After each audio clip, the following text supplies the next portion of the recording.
जय हिंद, जय भारत. माझं नाव आहे विशाल आणि तुम्ही बघताय कॉईन कलेक्शन. हा जो स्क्रीनवरती कॉईन दिसतोय तो संत ज्ञानेश्वरांचा 1999मध्ये बाहेर पाडलेला कॉईन आहे. याची विशिष्ट काय आहे?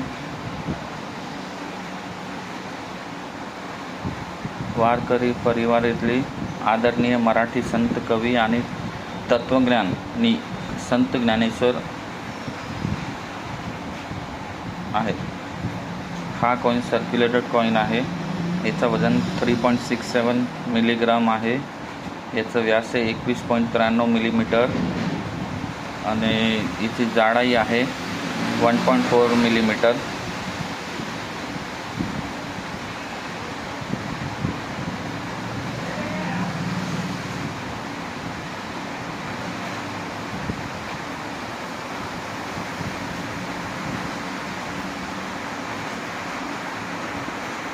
जय हिंद, जय महाराष्ट्र.